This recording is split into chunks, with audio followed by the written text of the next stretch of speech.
What if the reason cleaning feels harder every year isn't your age, but the way you start? Across the country this fall, seniors are discovering a simple shift called the upside-down trick, a movement that's quietly changing how people over 60 clean, declutter, and breathe again. The idea is beautifully simple. Begin where you never do. Start from the floor instead of the shelf, the back of the closet instead of the front, the quiet corners instead of the visible ones. When you flip your routine, your mind follows, turning cleaning into clarity and order into peace. It's not about throwing things away, it's about looking at your space from a new angle and realizing what still adds meaning to your days. You'll see less burden and more beauty in the same room you've lived in for years. And before we go further, if this already stirs something inside you, hit like and tap the hype button.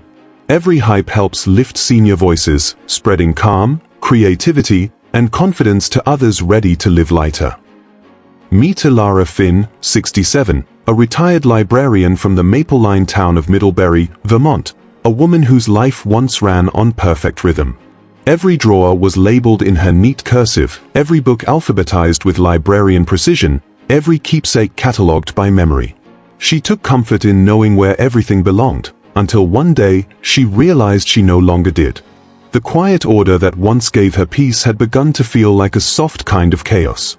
Her shelves overflowed not with clutter, but with decades of sentiment, travel souvenirs, old reading glasses, bookmarks from friends who'd passed, and notebooks filled with lists she no longer needed. Elara never called it clutter. To her, these were anchors. Yet, every time she tried to tidy, something in her chest ached. The memories felt too alive to let go of. Then one crisp October morning, as the smell of cider drifted through her kitchen, she stumbled on a local community group talking about a new fall movement, the upside-down trick. It wasn't a cleaning challenge, but a mindset shift, encouraging older adults to flip their routines, to start from the ground up, to rediscover their homes from a completely reversed lens. Instead of dusting the top shelves first, they began with the corners near the floor. Instead of deciding what to throw away, they started by asking what deserved to rise again. The posts were full of laughter and discovery, stories of seniors finding forgotten treasures under sofas and meaning in neglected corners. It wasn't about minimalism, it was about renewal. Elara was intrigued. That night, she walked through her home slowly, eyes scanning low, skirting boards, boxes under tables, spaces she hadn't looked at in years. She smiled at the absurdity of it, yet something about it felt tender, freeing. So she made a promise to herself. For this fall, she'd live upside down, clean backward, think differently, and let her home tell its story from the bottom up. Maybe, just maybe, she'd find herself again in the dust she'd long ignored. Hack 1. Flip first, feel later. Instead of starting at the top like she always did, Elara began this fall by doing something completely backward. She started from the floor up. The idea had sounded odd when she'd first heard it from a neighbor in her senior wellness group, who called it the upside-down trick. But that morning, as she looked around her living room, she realized her usual way wasn't working anymore. The more she cleaned from the top down, the more exhausted she felt, not just physically, but emotionally. So, she decided to flip everything she knew. She laid her soft plaid towel on the floor like a small stage and eased herself down carefully, her knees cracking in protest before settling into comfort. From that low angle, her house felt completely different, less like a space to manage and more like a story to reread. The baseboards, once invisible from her upright stance, now revealed layers of living, fine dust that looked like time itself resting quietly in corners, and faint scuff marks that traced the footsteps of years gone by. Then came the little discoveries, a faded red button from her late husband's cardigan, a tiny sticker from her granddaughter's visit years ago, a pen that had rolled too far beneath the sofa. She touched each item gently, her fingertips pressing into memory. What began as cleaning became communion, a soft reunion with all the unnoticed pieces of her life. She took her time, polishing from below with slow, deliberate strokes. Lemon oil mingled with the faint scent of aged wood, filling the air with something clean but comforting, not sterile, not sharp, but lived in and loved. Every motion grounded her, every inch she cleared lifted something invisible inside her. The house, she realized, didn't need to be perfect. It just needed to feel alive again. From that new vantage point, she noticed how sunlight traced patterns across the furniture, how shadows danced differently from below. She saw details she'd missed for years, the bottom edge of her old bookshelf, the fine texture of her rug, the quiet wear that told her she'd lived a full life within these walls. For seniors like Elara, cleaning wasn't just a task, it was memory maintenance. Starting from the ground wasn't only about dust, it was about perspective. And it worked in ways she didn't expect. Physically, it saved her energy, no reaching overhead too early, no bending repeatedly. It gave her muscles gentle, purposeful movement without strain. Emotionally, it felt like starting small and winning early, a kindness to herself that built confidence instead of pressure. As she wiped beneath the armchair, she thought about life after retirement, how it, too, had felt upside down. The roles reversed. The pace slowed. Yet from this low place, she found a steadiness she hadn't known she needed. Cleaning from the floor up became a metaphor. Growth begins when you're willing to kneel down and look closely. By the time she stood, her knees aching slightly but her heart calm, the room shimmered with new meaning. The dust was gone, yes, but so was a little bit of the heaviness she'd been carrying. She smiled, realizing that the true clean wasn't on the surface. It was in her spirit. If you reverse the way you clean, bottom first, what hidden spots would you finally see? But the next upside-down moment started with a smell that time forgot. Hack 2, reverse the scent trail. For years, Elara followed the same rhythm: scrub, dust, fold, polish, then light the candle. The scent was her trophy, the final signal that everything was finally in order. But over time, she realized something subtle. By the time she reached that final step, she was too tired to even enjoy it. The candle burned in silence while she sank into exhaustion, disconnected from the very calm she'd been chasing. One rainy morning, she tried something different. Before she lifted a single cloth or folded a single shirt, she lit her candle first. A flicker of flame, the faint crackle of the wick, and the slow swirl of clove and vanilla filled the air. The scent wasn't an ending anymore, it was a beginning. The warmth came before the work, changing the entire emotional temperature of her home. Instead of bracing herself for chores, she felt drawn into them, like the scent itself was leading her forward. There's something deeply psychological about that order. By lighting a candle or diffuser first, you're telling your brain that your space already matters, it's already worth nurturing. You begin from a place of affection rather than obligation. The fragrance acts like a soft whisper: you're not fixing a mess, you're caring for your comfort. It's a mindset shift that subtly rewires how you move through your home. As Elara wiped her shelves and folded old linens, she noticed how her mood matched the scent: steady, intentional, calm. The light smoke curled upward like a clock, counting moments of peace rather than minutes of labor. Her movement slowed, her breathing deepened.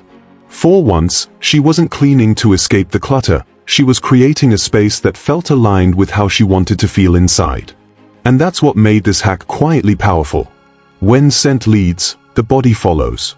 It's sensory motivation, the same reason fresh bread makes us hungry before we even take a bite. The fragrance became her compass, turning chores into self-connection. She even found herself humming, noticing the corners she usually ignored, smiling at old keepsakes she rediscovered beneath the layers of dust. For seniors like Elara, the ritual carries an even deeper truth. Our senses link directly to memory. The faint smell of lavender might recall a grandmother's garden, cedar, an old bookshelf, citrus, summer mornings long gone. Lighting the scent first wakes those feelings before the work begins, making cleaning not just physical but nostalgic, almost sacred. When she finally blew the candle out hours later, the house wasn't just tidy, it felt loved. It wasn't the same kind of satisfaction she used to chase, it was gentler, richer. She realized the scent had guided her through, not rewarded her after. And now, every time she cleans, the ritual starts the same way: match, spark, inhale, smile. Have you tried starting your cleaning with scent instead of ending with it? But next, Elara flipped something sacred: her books. Hack 3, the inverted shelf rule. It began quietly, with the simple decision to kneel instead of reach. For years, Elara had started her cleaning the same way, from the top shelf down, dust falling like snow onto the surfaces below. But this time, she did something different. She crouched low, eye level with the forgotten bottom shelf, the one she'd ignored through 4 seasons and countless tidy-ups. What she found there wasn't just dust. It was the story of her life, pressed between pages and covered in time. The first book she pulled free was one she hadn't seen in over a decade, a slim poetry collection her late husband had given her on their first anniversary. The corners were frayed and the spine had softened, but the note inside still read, "For your quiet days, may they never end." She pressed her hand over the words and smiled through tears she didn't expect. That single moment reminded her why she was cleaning at all, not to control her home, but to reconnect with the parts of herself that had been buried beneath order. By starting from the bottom up, Elara discovered that cleaning could be a journey of rediscovery. Each layer she moved through felt like peeling back time itself. Beneath the books on gardening, she found a travel guide to Scotland, still marked with a sticky note from a trip she never took. A small stack of mysteries she'd loved in her 40s sat beside journals filled with half-written thoughts and unspoken dreams. The lower shelves held the fragments of her unfiltered self, things once set aside for later, that never quite returned to the surface. And here's where the inverted shelf rule reveals its quiet wisdom. Starting low reminds you to look where life has settled. Dust collects where attention has faded. Memories gather where movement stops. By reversing her order, Elara wasn't just cleaning differently, she was rebalancing her perspective, giving forgotten spaces the dignity of attention before polishing what already shone. As she worked upward, something shifted inside her. Each shelf became a reflection of the emotional climb she was making, from the grounded weight of the past toward lighter, freer air above. She began setting aside books that no longer spoke to her, no longer mirrored who she'd become. Instead of guilt, she felt gratitude that these items had once mattered, and peace that they no longer needed to. She donated them to the local reading group, imagining other hands finding joy where hers had once rested. By the time she reached the top shelf, the transformation was more than visible, it was emotional. The once overlooked bottom shelf now gleamed with intention, holding only what made her heart lift.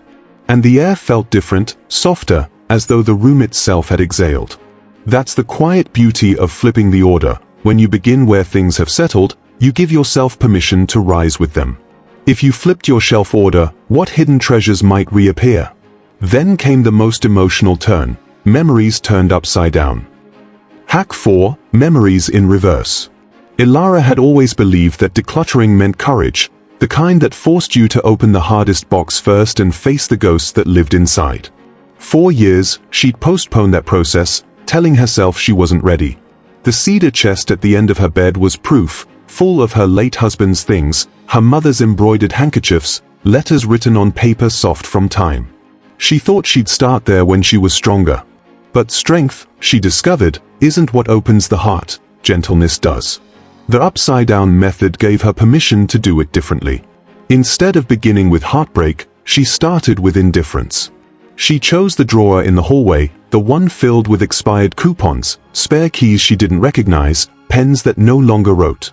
Each small toss into the donation bag whispered a quiet lesson: letting go doesn't have to hurt.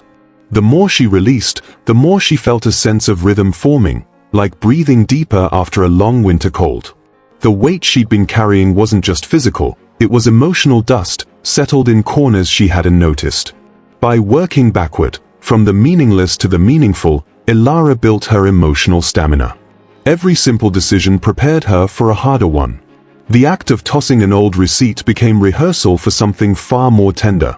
Soon, she was sorting through the postcards from her church group, the recipe cards with fading ink from long-gone potlucks, and the travel brochures from trips she never took. They carried traces of her, but not her essence. She realized she'd been keeping things that represented possibility, not peace. When she finally returned to the cedar chest, something had shifted. The sadness didn't feel sharp anymore. She picked up her husband's jacket and pressed it to her face, breathing in what little scent remained. Instead of pain, she felt gratitude, for the years they shared, for the memories that had shaped her, for the chance to still hold the past without being held by it. The reversal had become a quiet kind of therapy. By beginning with what didn't matter, she discovered what truly did. Her emotions untangled themselves in reverse, from numbness to awareness, from clutter to clarity. She wasn't forcing closure, she was allowing peace to arrive naturally. And that, she realized, was the real wisdom of aging, learning that time doesn't always heal forward. Sometimes, it heals backward. Now, when she helps her friends declutter, she tells them, don't start with pain. Start with neutrality. Let calm hands prepare the heart. Because healing isn't a race through grief, it's a dance, slow and deliberate, where every easy goodbye teaches the rhythm of release. Would starting with the easy memories help you let go of the heavy ones? Next, the hack that made her see her favorite chair like she'd never seen it before. Hack 5. The reverse view chair.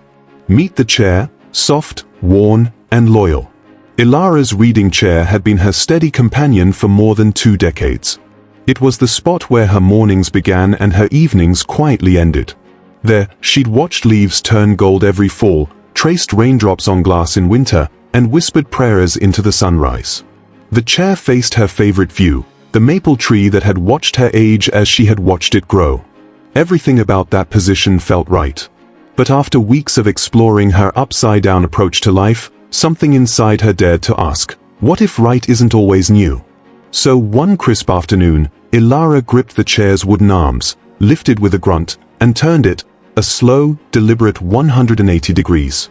The sound of the legs scraping against the rug echoed through the room like a small rebellion. When she finally sat, it felt odd, even uncomfortable. The view she had loved was gone, replaced by a blank wall and the silent outline of her home from a perspective she'd never bothered to see. And then, the magic of reversal began. She noticed the corners behind the cabinet where dust had quietly built its own history, a small cobweb glimmering in the autumn light. She spotted a framed photo half hidden behind a potted fern, she and her husband in their first year of marriage, laughing so hard one of them was out of frame. She hadn't noticed it in years. She realized, with a smile that felt both tender and sad, that love can still surprise you, even in stillness. The reverse view chair wasn't just a cleaning trick, it was a reawakening. In turning her chair, she turned her awareness. For years, she'd thought she knew her space by heart. Now she saw how routine had narrowed her sight. The walls that once felt familiar became new landscapes filled with detail, memory, and possibility. The reverse view wasn't about seeing less, it was about finally seeing everything. What Elara didn't know was that modern research backs this quiet act of rebellion. Experts on aging and cognition say that shifting physical perspectives, sitting in a new chair, walking a different route, or rearranging furniture, can spark neuroplasticity, the brain's way of staying sharp and adaptable. By changing direction, we remind our minds they are still capable of surprise. Elara felt that truth in her bones. With every rotation, something in her spirit untangled. So she made it a ritual.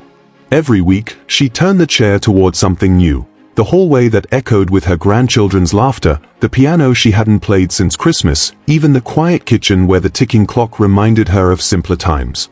Each turn unlocked a forgotten corner of her heart. That single reversal taught her one quiet truth. Sometimes, the way forward in life begins by turning around. What if you turned your favorite seat to face the other way? What new space might open?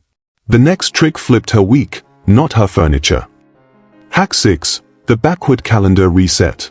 For decades, Elara measured her days by the quiet tick of her kitchen clock and the boxes of her planner.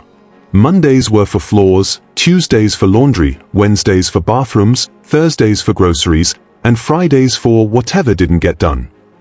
It was efficient once, back when she worked as a librarian, raised her children, and balanced every task with military precision.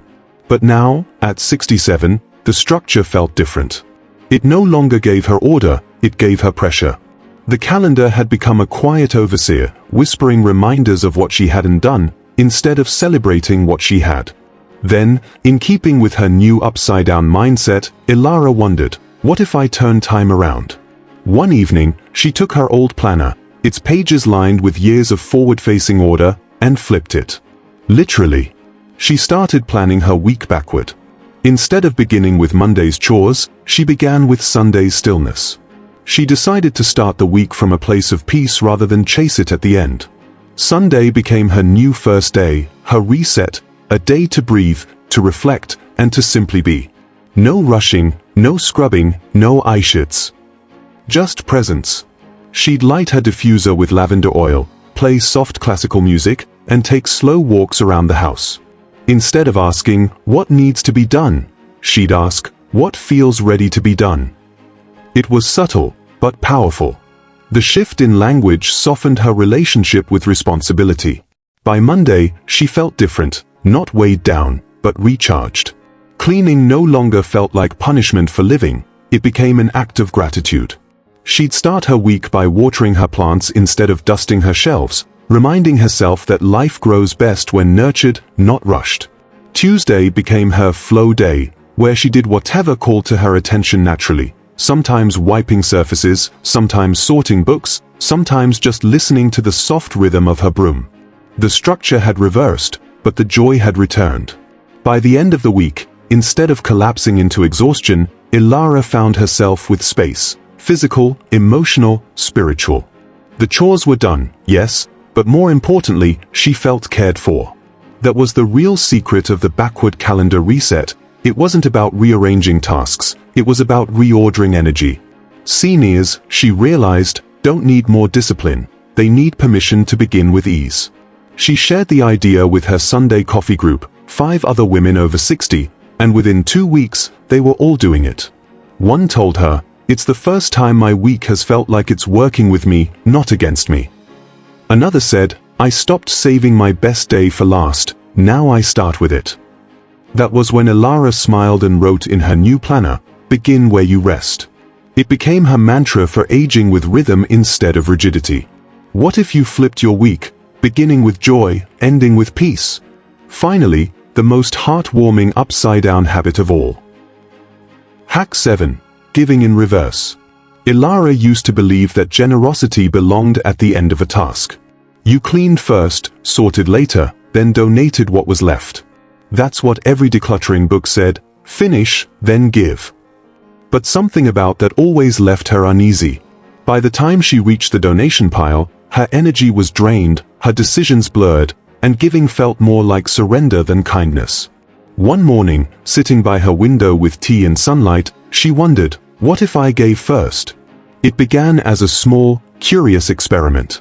Before touching a single drawer or closet, she'd pick one item, just one, and give it away. No grand gestures, no pressure to fill a bag. One scarf, one mug, one book she'd loved but no longer reached for. The rule was simple, she had to choose something before cleaning, not after. The first time, it felt odd, premature, almost. But the feeling that followed surprised her. The moment she placed that small bundle in her donation basket, her mind cleared. The heaviness she usually felt before cleaning, that quiet dread of confronting clutter, softened into something lighter, almost hopeful. Giving first changed the entire emotional sequence. Instead of cleaning from guilt, she cleaned from gratitude. Instead of thinking, I need to get rid of this, she thought, someone else might enjoy this. That single, reverse gesture rewired her relationship with letting go. It was no longer about loss, it was about contribution. Soon, the ritual deepened. Each Saturday morning, she'd walk through her home slowly, scanning shelves and corners not with judgment, but with affection. What has already served its purpose? She'd ask gently. A vase she'd bought years ago, a cardigan her daughter once complimented, a novel she'd read twice, each carried a story. By giving it away before tidying, she honored it in motion, not in storage. Neighbors began noticing the shift too. You seem lighter lately, one remarked. Elara smiled, realizing it wasn't because her house was emptier, it was because her heart was fuller. That small act of preemptive giving had become a rhythm of release, a reminder that generosity isn't the end of a process, it can be the beginning. And she discovered something beautiful, the more she gave first, the easier every other decision became. Her home responded to the gesture, drawers opened more freely, choices felt less complicated, and even the air seemed to flow differently. It was as if the space itself rewarded her courage to let go early. By reversing the order, Elara found a rhythm that was both emotional and spiritual. Giving wasn't an afterthought, it was the ignition of gratitude. She no longer waited for her house to be perfect before sharing, she let generosity lead her into clarity. Could you try giving one thing away before your next cleaning session? And that's how Elara's upside-down approach turned her world right side up. Elara's home now feels like a living thing again, not a museum of her past, but a sanctuary of breath and presence. The air seems lighter, the corners no longer whisper of delay or guilt. Every shelf and surface now tells a story of rediscovery. What changed wasn't her furniture or her walls, it was her direction. The upside-down trick began as a curiosity but grew into a quiet revolution. By simply flipping the way she approached her daily rituals, she learned that freedom often hides inside the smallest reversals. At first, it was disorienting, strange, even amusing. She would laugh at herself for cleaning floors before dusting shelves, for burning a candle before moving a thing, for giving away an item before finishing her first coffee. Yet each backward step revealed something deeply human, that growth doesn't always look like moving forward. Sometimes it looks like turning around, retracing your steps with more tenderness than before. Through these small inversions, Elara discovered balance. Her mornings began not with obligation, but intention. Her evenings ended not with exhaustion, but release. By honoring the opposite of what she used to do, she invited calm where chaos once lived. Her home slowly transformed from a place of too much to a space that finally reflected enough. The more she flipped, the more right side up she felt. And that's the heart of her transformation. This wasn't about organizing, it was about unfreezing. The upside-down philosophy became her quiet rebellion against stagnation, proof that change at any age begins not with strength, but curiosity. Every reversed action rewired her patterns. Every upside-down moment became a reminder that perspective, not perfection, brings peace. Now, she walks through her home with gratitude, touching each surface like an old friend returned. She doesn't chase minimalism, she cultivates meaning. Even her visitors notice, not the neatness, but the lightness. They sense it in her laugh, her posture, her ease. She's not trying to reclaim youth, she's embracing rhythm. And that rhythm extends to you. What if you started your next week upside down? What if instead of waiting for motivation, you created it by reversing the order of your habits? That's how Elara found joy again, by trusting the turn. So before you go, take your first flipped step. Light a candle before you clean. Sit somewhere new. Give something small away. Watch how energy follows intention. You'll feel it, that hum of renewal that says, I'm still becoming. If this story stirred something in you, you're ready. You're part of the upside-down movement, a growing wave of seniors choosing gentler, braver ways to live. Sparkles. Now it's your turn to pass it forward. Tap hype to lift the movement higher. It's more than a button, it's a promise that calm and creativity still belong to you. Hit like, share this video with a friend who needs to breathe again, and subscribe to Wise Aging Seniors. Together, we'll keep aging beautifully, one flipped habit, one right side up day, at a time. Because sometimes, the best way to rise is to begin upside down.